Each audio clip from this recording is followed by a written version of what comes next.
Think about how you might recover from or what you may have to do to start again after having lost a business, you've been bankrupt, your wife passed away from cancer, and your family is nearly falling apart because of the various things that are happening in your life. How do you deal with that? How can you recover from and move on to a more successful life? Listen, and you'll learn how Jeff Pierce was able to do this. Hi there, and thank you for joining us on the Overcomers Overcoming podcast. We feature those who are in the process of overcoming or have overcome any type of life encounter, life obstacle that at the time seemed to be almost insurmountable. With this podcast, we have three objectives in mind. Our first objective is we want you to know with a confident resolve you are not alone. We want to work with you. We want you to know there are others who are working with you, who want to help you through whatever you are encountering, and together we will get through whatever you're experiencing. Our second objective is there are multiple options for any life encounter you are facing. We want to help you develop a resolve that there are various options and solutions to any life dilemma. Our third objective is to help you with critical thinking skills. If you're encountering something that was possibly a decision you made sometime in the past, and if you had the opportunity for a life redo, you would make a different decision. We want to help you with those critical thinking skills that can help you make an informed decision and not encounter what you're going through at the moment. We are the Cooper Culture, a veteran-owned business. We work with business personnel and families to develop and sustain connected relationship cultures within their families and organizations. That type organization is one where people feel wanted, appreciated, and genuinely a part of that organization. I'm with my wife and business partner, Marty, who is helping me facilitate this podcast. Today we feature Jeff Pierce, who explains to us the various life encounters he has had that for many people maybe would have brought them down to the point of despair, but through a very significant event in Jeff's life, he was able to get inspired to make a major turnaround in his life after experiencing some very devastating life consequences that for some may have been reason to just give up. But rather than do that, Jeff was inspired to become what he is today. Marty, what are some takeaways we can learn from Jeff?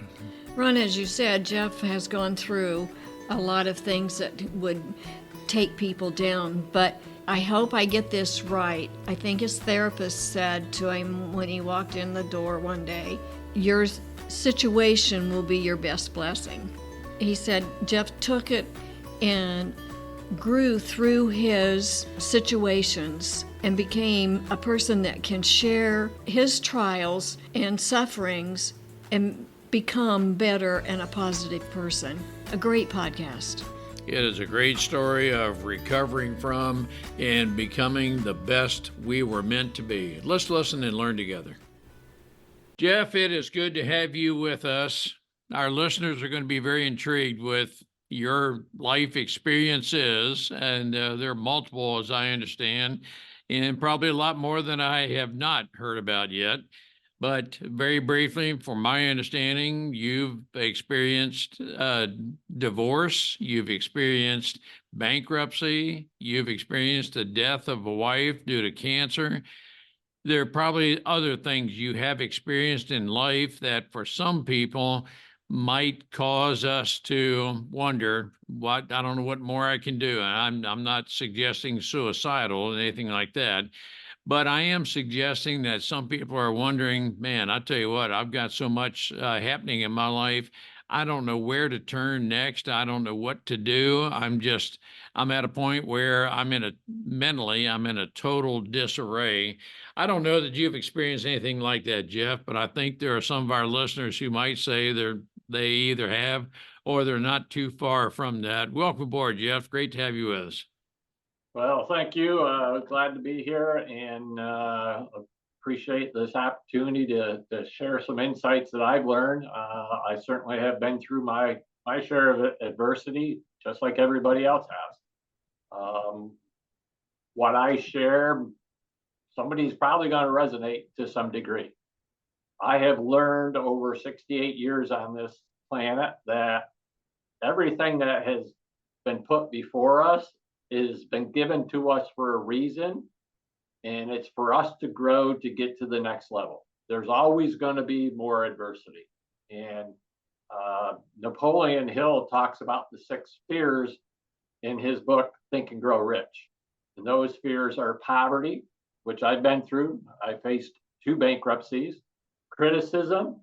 I've had plenty of criticism. I was bullied all through school, elementary school, and even into high school. Ill health. At 28, I had a polyp that was removed that was within 10 days to 2 weeks of being cancerous.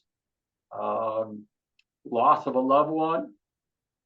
Not only did I have my experience with a close call with colon cancer, but I have dealt with 2 grandparents and my father who all had colon cancer. And then my wife battled the disease for 4.5 years. So not only did I have to deal with her ill health, but knowing the loss of a loved one was coming, having seen and lived through colon cancer with my grandparents and my father.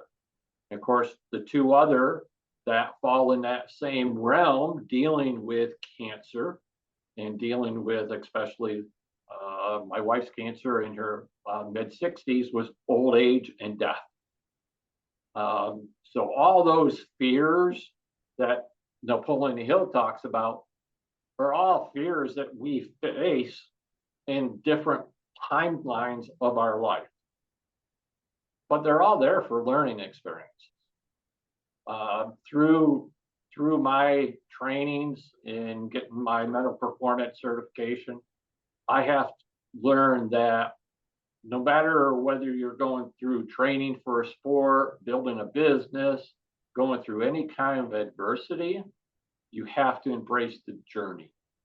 But through my wife's cancer, the biggest learning experience I got was enjoy every moment. We never know when it could be our last moment. Let me interject here, Jeff. In the context of mental performance and everything happens for a reason, would you categorize or describe yourself as being a naturally resilient person? And I'm just thinking of resilience, that no matter what happens to you, you will recover, bounce back, whatever thought a person puts to the term resilience. Yeah, I had to learn at a very young age that I had to fight through the verbal abuse, the physical abuse, naturally being bullied, having issues with my own parents. Unfortunately, my father went through some mental illness and picked up and left. So I felt the loss of a loved one when I was maybe 8, 9 years old when he picked up and left. Okay, so that was a dramatic experience for me. And yet, when he returned, got his head back on straight and everything, it was within a year, 2 years, I find myself getting whipped by a bullwhip. So yeah, I had to learn that I had to stand up and fight through a lot of adversity and overcome those things. Unfortunately, as we go through adversity, those are memories that are built into our subconscious mind. Okay. And they bring up bad habits and a bad belief system of what you're capable of. And right there, Jeff, I think is a great topic to discuss. As you're describing your background, I'm thinking, I'm going to ask you to think back 60 or so years. And did you feel at the time you were a social outcast? Were you just reserved? Were you a type of loner? Any number of these type descriptors.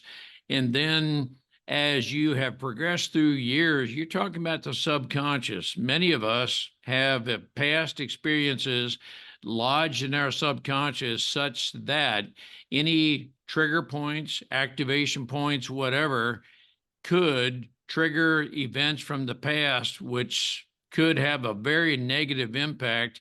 But I guess what I'm leading up to, Jeff, in the context of mental performance, have you overcome all of that, or do you just know how to manage any negative thoughts? And I'm not even sure how to phrase my question.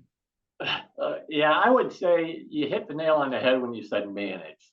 There are still times, building a new coaching business and taking what I've done for years as a passion to now build a business and a career of helping others through adversity and overcoming, helping guys build a construction business, because that's the industry I was in for 44 years. It's understanding how you have to assess those feelings and beliefs, but don't get stuck into it. Okay. With my mental performance certification through Ben Newman, Ben talks about it this way: it's standards over feelings. Okay. Think about it.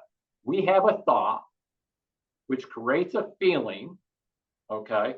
Subconsciously, in split seconds, it brings up a past experience that relates to those thoughts and feelings. And that is going to have some impact based on what your belief system is. Can you walk through that challenge and adversity? Okay. Or are you going to be controlled by your feelings? Okay.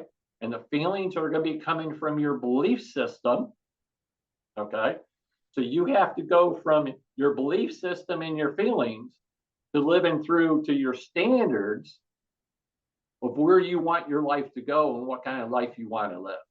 Now, right there's a very good point to pursue a little bit further. I have heard a person say, my feelings are never wrong. And let me approach that from the context that, did you at any point feel you had no value, no worth, anything like that? And if yes to that, how do you overcome that to something positive without being arrogant? That's a good question. It has taken me many years to build upon feeling worthy. And now that I'm older and have been doing mentoring and coaching for years, there's times that I get the imposter syndrome. Am I good enough? Am I worthy enough? But what's interesting is because I've been around high achievers so much, especially the last 15 years, I hear those same comments from multimillionaires and near billionaires. They at times go through that same thing with imposter syndrome. A gentleman by the name of Ed Millett, one of the top 5 mental performance or coaches in the country, one of the top speakers, not just in the country, but in the world right now. I have heard Ed say it multiple times. He fights imposter syndrome every time he gets done with a podcast or gets off the stage. It doesn't matter if he's speaking on a podcast in a one-to-one conversation like we're having, or if he's speaking to thousands and thousands of people. He still has that question looming in his subconscious, coming forward and say, did I do it and say enough to help one person? So we will all have a feeling of times where we're not worthy. However, if you're a religious person, we were brought on this earth for a reason. There's a greater purpose we have to serve. Okay. And this is where I've gone through basically 3 different time frames in my life where I've had to change my outlook of where my destination was going. Okay. Like I said, for years I got bullied and all, didn't feel love from my parents. And I was fortunate enough when my mother remarried, my stepdad gave me and funded a new home construction business. However, due to IBM moving out of our community, taking 6,500 jobs out of a community with only roughly 45,000 people working, it killed the economy, killed the new home building business. I, along with others, went bankrupt, okay, through that experience. I fought that bankruptcy for almost 2 years, not willing to do it. And my wife finally said this to me, Jeff, it's either you continue this, fight this business and fight financial hurdles, or I'm going to the attorney. I think what I'm hearing you say, Jeff, and it's implicit, but I'm processing what you're saying is you never totally expunge from your mind the subconscious. No. You never get rid of. You're just always having to put more positive on top of the negative thoughts that periodically come up, such as, I don't know that I'm good enough to do. And do you, I'm not sure that it's the right term, fight that, but I mean, it sounds as if you're saying those feelings do come up every once in a while, and you fight that, you beat that thought down, whatever the term, with positivity. Am I accurately, inaccurately describing? I look at it this way, Ron, is I have to assess, okay, and understand that those thoughts and feelings are there, okay, and that these past subconscious limiting beliefs are coming up. But do they do me any good if I live in those thoughts and feelings for any length of time? And that's where most people struggle with facing any adversity or challenge in their life. They get stuck in the mindset that that's the way it's going to be. Okay. All growth comes from our past failures and our past experiences. Okay. So no matter what that adversity or challenge is that somebody's going through, there's a learning experience. When my wife was diagnosed, I was getting my mental performance certification with Dave Austin, gentleman out of California. And I called him up and told him I couldn't continue. I was quitting my job. My number one priority was to take care of my wife. This is 3 years or 2.5 years after we had just gone through our second bankruptcy because of 2008. We lost a very heavy 6 figures. Okay. So I am now faced with, as Napoleon Hill talks about, we had just gone through the poverty, and we are dealing with 4 other fears: ill health, loss of a loved one, old age, and death. And my coach says to me, he says, Jeff, you need this now more than you will ever need it in your life. You are facing probably the biggest adversity you will ever face. The first call I had with him less than 2 weeks later was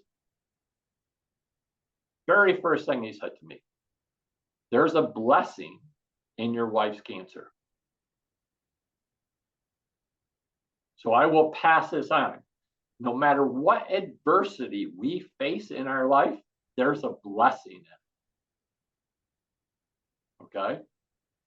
And fast forward 9 months later, Well, I'm in the hospital with my wife. She had just had her liver resection done. She had over 20 tumors in her liver, in addition to the tumor that they took out and when they resectioned her colon.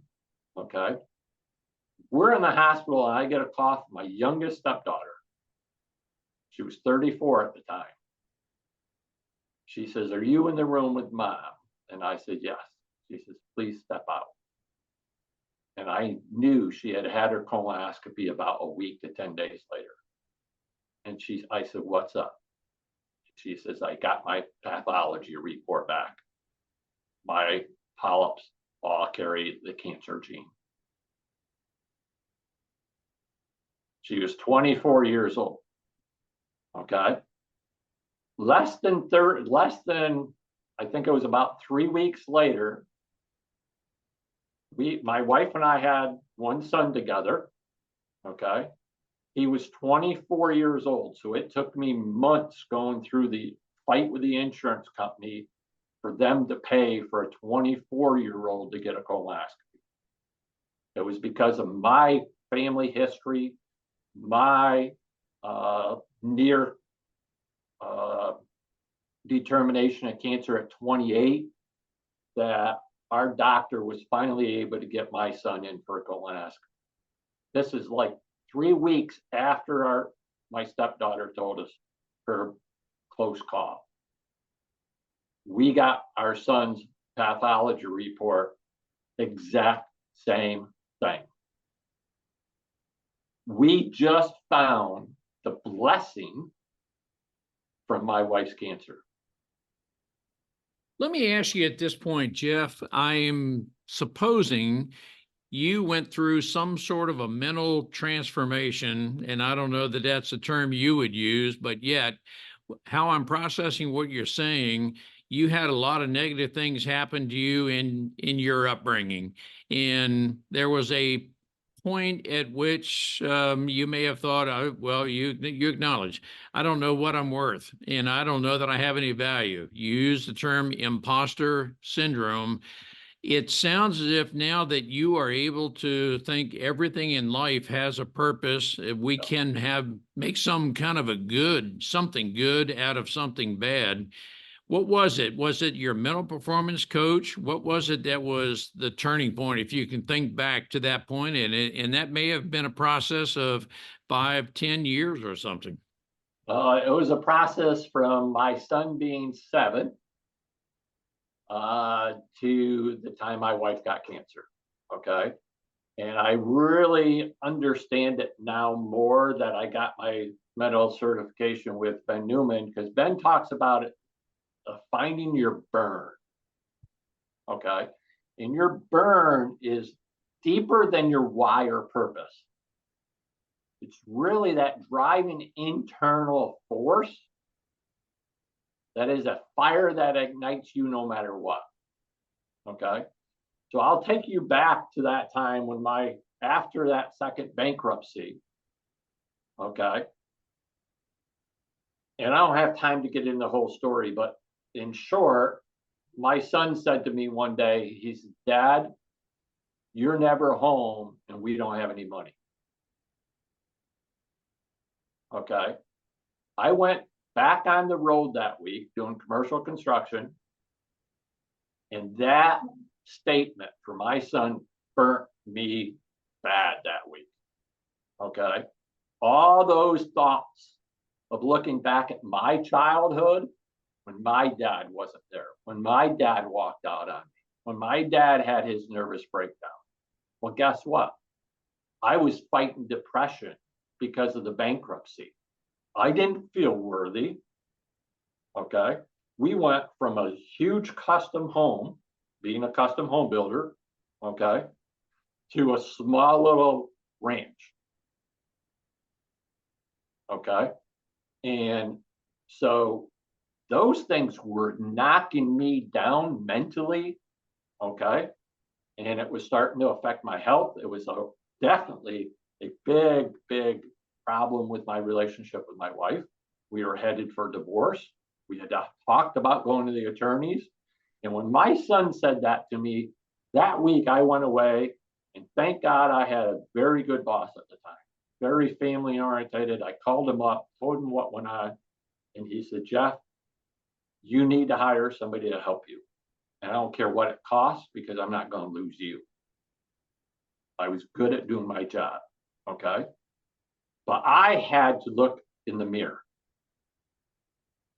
because the problem was not my son. The problem was not my wife.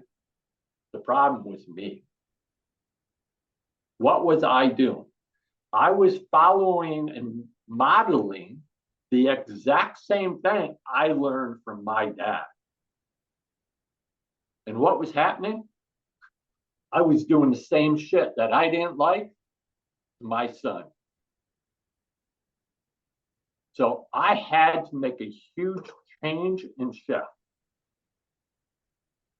And I got home that Friday night after our son went to bed. My wife and I had a very serious conversation. And I acknowledged and I had to confess I was messing up. I was a lousy dad. I was being a lousy husband. I had to change. But it took my son raising my level of awareness that there was something wrong. So when you go through adversity, we get stuck in the woods. We get trapped in that environment.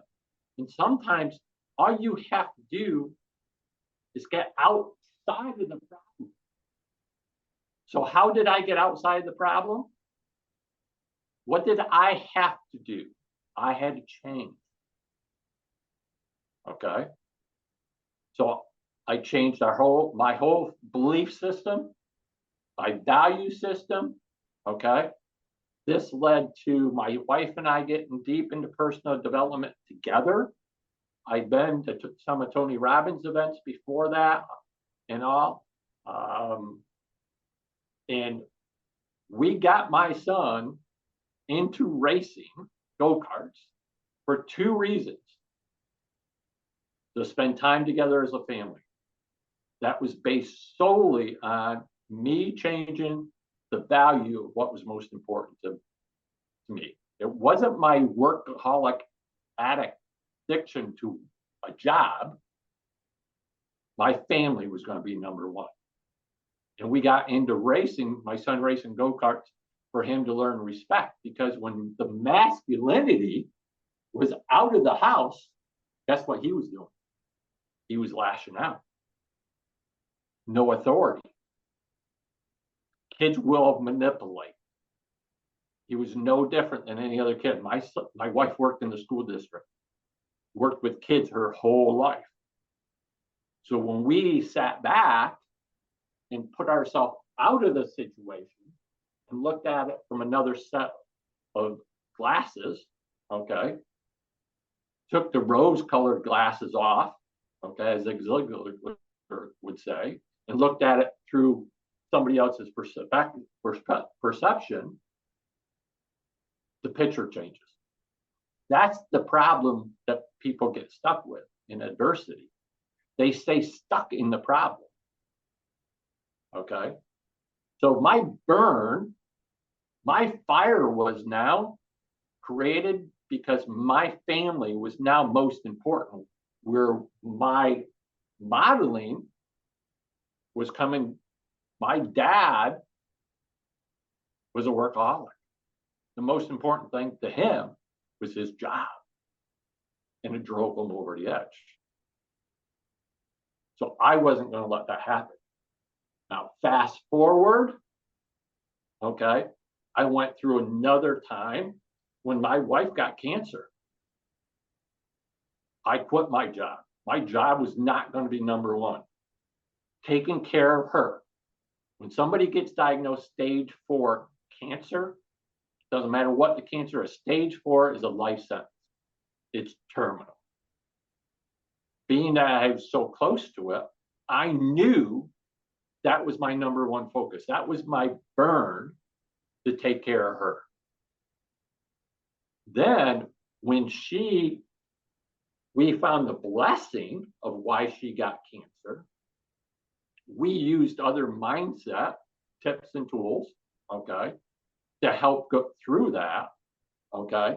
But her burn was she will fight this disease in her 60s, knowing that her son in his 20s and daughter in her 30s wouldn't fight the same disease, because she had seen and made friends with 3 younger women the first couple of months we were at Memorial Sloan Kettering Cancer Treatment Center in New York City that were in their 30s and 40s, and they all passed away before her. Here's how I'm processing what you're saying, Jeff. Your son made a statement that inspired you, the burn, and that caused you to take a mental break, so to speak. And you, in essence, said, I will be a chain breaker. And I'm putting that in the context that I'm not going to continue the way I was raised and the thoughts I have of it and so forth. I am not going to carry that forward. And with your mental, I use the term transformation, that inspired your wife to say, I'll do whatever it takes to fight this cancer. But there's something good even in the adversity that we're facing. Let's focus on the positive part of this and move forward. I don't want to mischaracterize anything, Jeff, but that's how I'm perceiving what you're saying. Yeah, I've learned that no matter what the problem, challenge, or adversity is, it's there for us to grow. As my coach told me, there's a blessing in it. Okay. Now, during those times that I sat in a cancer treatment center with my wife, she spent 185 days, 184 days in the hospital. Okay. I did some serious analysis. Okay. One of my coaches, coaching to me is very, very important. You should all have a coach or two. Okay. And I was given this exercise, and I use this same thing with everybody else. Go back in your life and look at something that you overcome, something that you didn't think you could do, that you ended up doing, and you list them and write them out. Where were you before, and what was the outcome after? And I challenge everybody to do that. And some people, you need to get out of your environment because you're stuck in your environment. Our environment can be advantageous, but it can be extremely disadvantageous to where we are going in the future. Okay.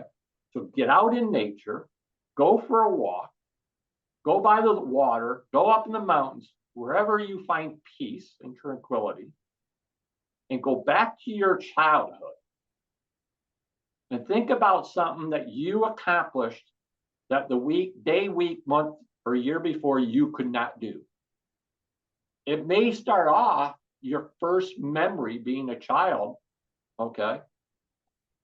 And it could be, when we were all infants, we crawled. And we would see our parents, we would see our siblings, we would see others walking. That was a adversity, the first adversity that we probably faced. But guess what? We would struggle and fight to reach up to the chair, to the couch, to something. And we would fall down over and over and over again. We're building resiliency in those early days in our life. Because what happens? We did not stop. We did not quit. And when you continue to do that, and you're able to walk. And then it goes from walking to running to riding a bike, so on and so forth. And you go through your life and you find all those things. It may be when you're in high school, asking the first girl out on a date. It may be that serious relationship. Let me ask you about coaching. And did you instinctively know you needed a coach? Did this person I'm going to say some people would say just by happenstance appear in your life. And what I'm leading up to is how would a person know they need a coach? Well, it's just like needing a doctor. Okay. We go to a doctor to have somebody that can give us some insight into something that we don't know about or see. We do not know what we do not know. Okay. So a coach, a good coach, will get you to open and raise your level of awareness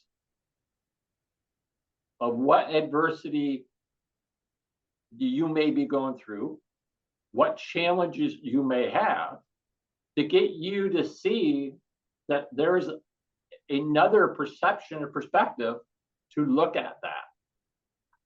They will get you to open up your level of awareness to go from being stuck into a problem to overcoming the problem.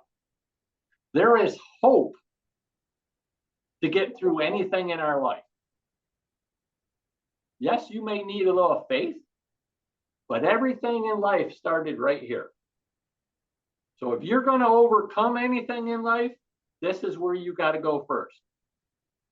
And Jeff, for the person who may be experiencing right now what you have experienced, and they're saying, well, maybe I need a coach. You have a business, I believe. You are a certified mental performance coach.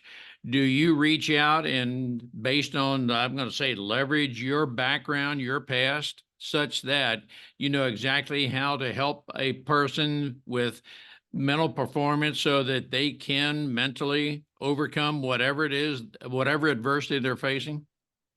Yes, I do. But on top of that is my burn now at my age, being 68, is to help others, okay, through what I have learned through my adversity and challenges in life, whether it's personal or business, okay? I've been in business management, business ownership for years, so I understand, especially business and construction, but all small businesses kind of work the same way. But personally, okay, I have been through a lot of challenge. I have spent since 1992, my first bankruptcy is when I got involved in listening to Tony Robbins. Okay. It was through his strategic intervention course that I got exposed to really my first coaching experience. Okay. And I learned enough tips and tools through the last 30, 40 years that I have assembled my own frameworks. I have a ladder of success framework for my first book I wrote, Building Champions, so it's more geared around kids and sports. During my wife's cancer, I developed a simple ABC framework.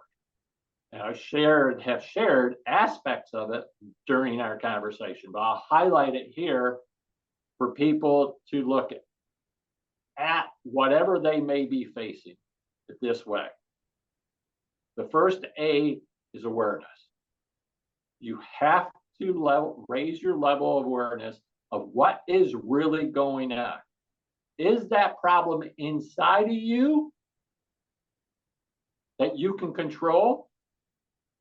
Or is it a problem, condition, or situation that's outside of you that's not in your control, but you're letting it internally affect you? Okay.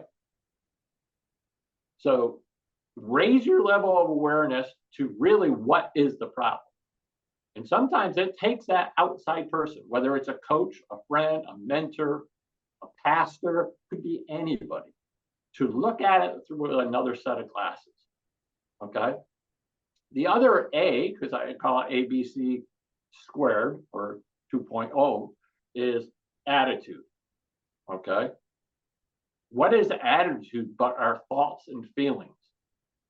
Those thoughts and feelings come up, and as I mentioned earlier, it brings up a past experience where you've created in subconscious mind a belief about that. Okay? Your attitude is expressed through your actions. Your actions are what's getting your results in your life. And this leads to the B's, is your beliefs. What is truly that belief system? Is there a limiting belief that's holding you back? Because for most people, and I've been there are limiting beliefs that we all struggle with. You have to raise your level of awareness of what that is. That is, again, going back to your level of awareness. Is it a situation, condition inside of you or outside your control? The other B is your behavior. That is basically the actions and the results that you're getting expressed from your attitude, from what your thoughts and feelings are. And there's really 3 C's, okay? We all have choices. What are those choices? Are you making the right choices? Choosing the right choices? But here's the big point. 99% of the time, there's something you have to change. And most people don't like change. Why? Because it puts you outside of your comfort zone. All growth is outside your comfort zone. All adversity is overcome by getting outside of your comfort zone. You will not accomplish the difficult things in your life when you stay in your comfort zone. Because we as humans are meant to feel safe and secure. To overcome it, you got to get out of your comfort zone. You have to change. Now, we were brought into this earth as humans to create anything we want in life. That's the final C. So what are you creating?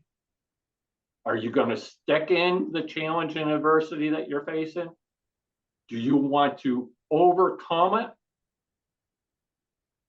with faith, hope, resiliency, courage, determination, discipline, and create a new life for yourself? But you have to decide what you want. If you don't know what you want, you won't ever get there. Do you actively coach people on, I'm going to use the acrostic, the AA, B, double C method? Yes, I do. Yes, I do. I mean, that is a huge aspect of my coaching now, because I connect it.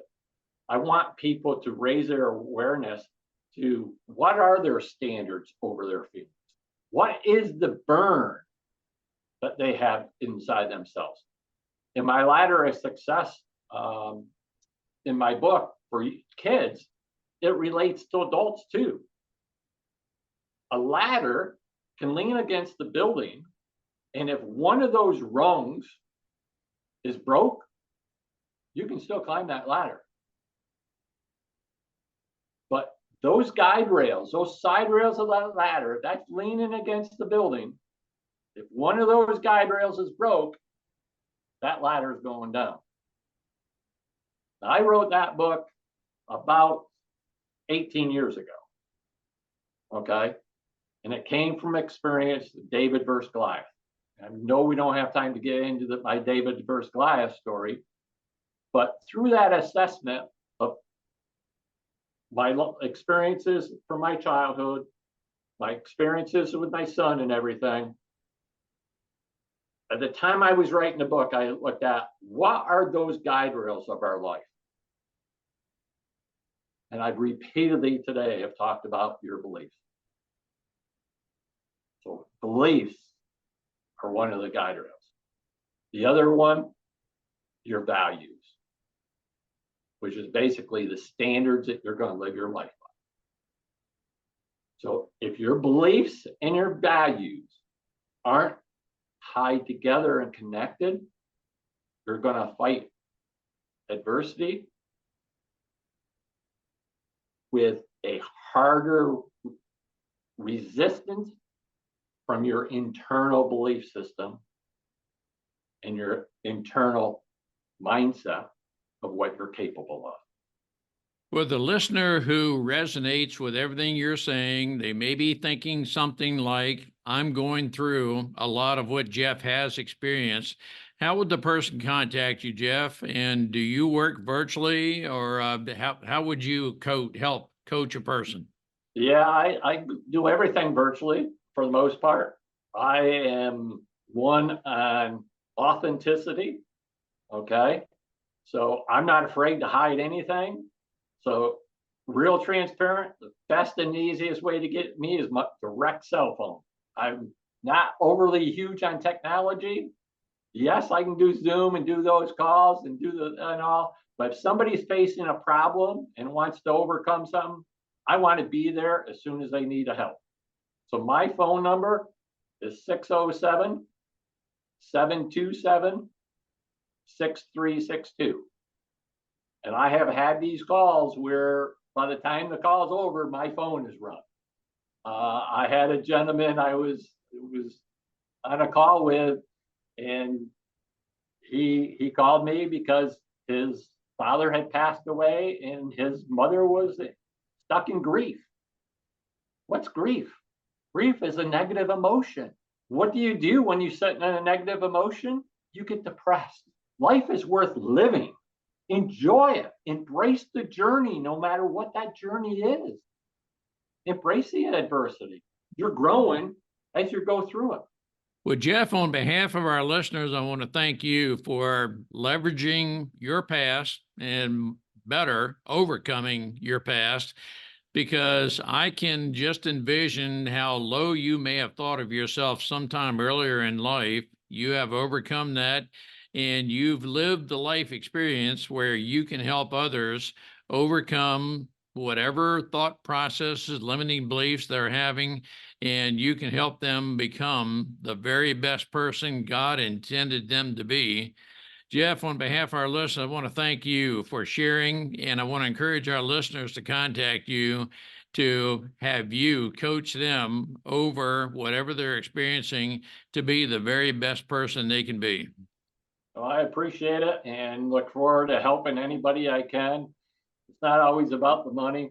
I just my burn is now not to see people struggle without some tips and tools to get through it. Yes, they still have to learn. Yes, you still have to go through it. There's a reason God has placed that before you for you to grow, to get through it, because there's something bigger. And that hit me real hard when my wife was diagnosed and passed. And I'm processing what you're saying is when we have the burn to be a chain breaker, when we are connected with the right people, we will become a chain breaker and overcome. Exactly. Jeff, thank you very much. We look forward to continuing our dialogue and working with you so that we can help others become their very best person. Well, I appreciate it. And anything I can do for you too and any of your listeners, I'm here to help.